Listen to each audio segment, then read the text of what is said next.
Bonjour, c'est moi Lynn la coquine. Aujourd'hui, l'histoire que je vais te raconter, c'est le loup qui apprivoisait ses émotions.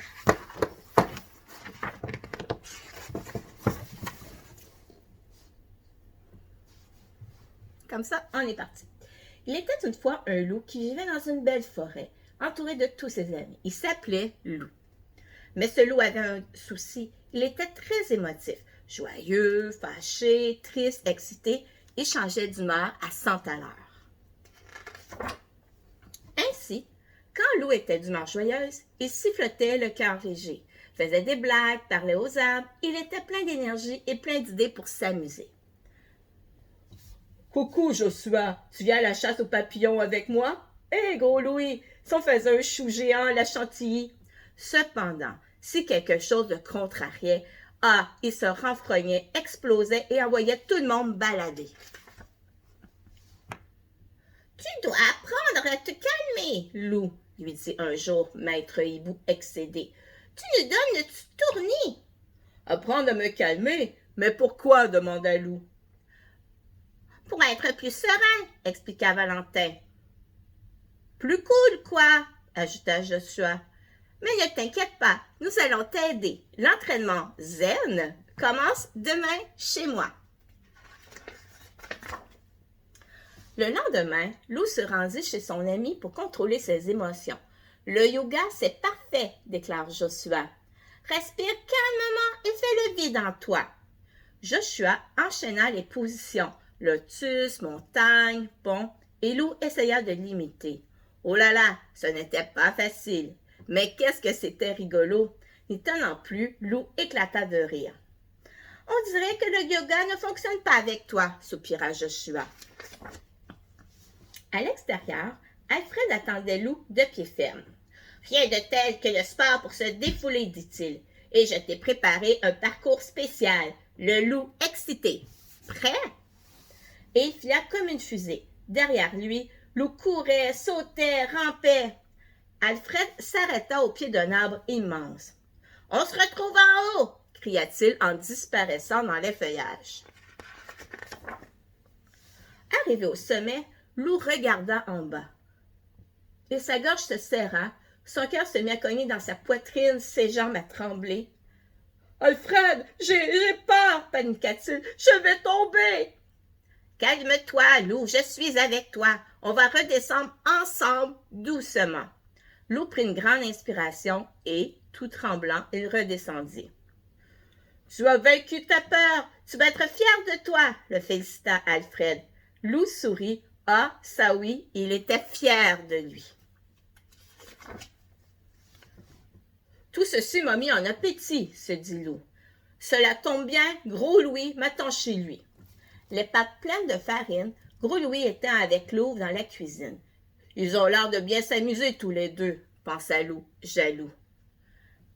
Salut Loup, fit Gros Louis. Aujourd'hui, on prépare des macarons. Pour réussir ces gâteaux délicats, il faut suivre la recette pas à pas et être très patient. C'est un bon exercice pour toi, n'est-ce pas? À ces mots, Loup éclata de rire.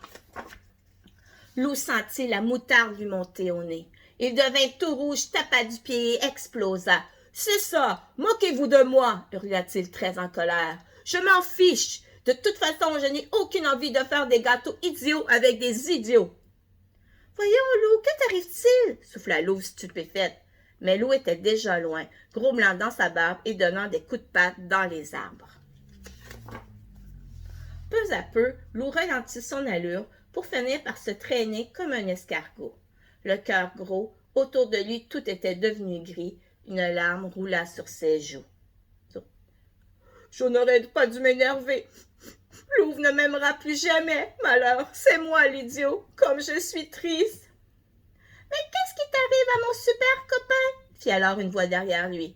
C'était Mademoiselle Yéti. En pleurant chaudes larmes, Loup raconta à son amie ce qui s'était passé. Elle lui fit un gros câlin, puis elle dit « Ce qui est fait, maintenant. Il faut réparer ta bêtise. Va voir Loup et Gros Louis et excuse-toi. Tu te sentiras mieux après. »« Et si Loup ne veut pas me pardonner? » fit Loup inquiet. « Qui ne tente rien n'a rien, » répondit Mademoiselle Yéti. « Allez, file! » Tout honteux, Loup retourna frapper à la porte de Gros Louis. « Je vous demande pardon, les amis. Je ne pensais pas ce que j'ai dit. Ce n'était pas gentil. »« Excuse acceptée, » sourit Louve. Loup et Louve se regardèrent des cœurs pleins les yeux. « Oh, l'amour » s'avaria Gros Louis attendri. « À table, mes amis, les macarons sont prêts. » Loup applaudit. Il se sentait léger, léger, léger. Et il était affamé. Le lendemain, Loup avait rendez-vous avec Valentin. Quelle activité son ami lui avait-il donc préparée? En arrivant dans la clairière, Loup s'arrêta émerveillé. Devant lui se dressait une cabane magnifique. « Je l'ai construite hier, » expliqua Valentin. « Maintenant, c'est à toi d'imaginer ta cabane. Inventer, tu verras, cela fait un bien fou. »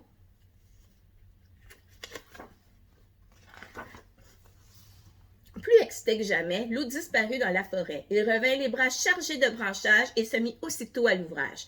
Peu à peu, une drôle de cabane sortit de terre. « Il ne me reste plus que la porte et j'ai terminé, » annonça Loup en fin de matinée. Loup posa la porte, elle coinça. Il poussa et badaboum, la moitié de la maison s'écroula. « Tu fais les choses trop vite, Loup, » se désola Valentin. Aussitôt, Loup devint rouge, tapa du pied et... Il prit une grande inspiration, fit 2 positions de yoga, puis calmement se remit à travailler. Quand il eut terminé, Loup se frotta les pattes satisfaite. « You, les amis, j'ai fini !» appela-t-il. « Wouh !» s'exclama Valentin. « Ta cabane est incroyable !»« Et tu l'as terminé sans t'énerver » ajouta Maître Hibou. « Bravo, Loup !»« Pour fêter ça, je vous invite tous à goûter à l'intérieur » sourit Loup. « À vous l'honneur !» Dans la cabane de Loup, c'était vraiment charmant. Hélas, ses copains étaient à peine installés que la pluie se mit à tomber. « Dépliez le parapluie » ordonna Loup ravi. « Vous allez voir que c'est joli. » Et en un instant, la cabane se transforma en un arc-en-ciel géant. « Que d'émotion !» applaudit Valentin. « Cher Loup, tu en as fait voir de toutes les couleurs, mais la vie est tellement plus drôle avec toi. »« Pour notre super ami » conclut Maître Hibou. « Hip hip hip, hurrah !» Et voilà, j'espère que tu as aimé mon histoire. C'était Loup qui apprivoisait ses émotions. Je te donne plein de bisous. Je te dis bye bye, à la prochaine!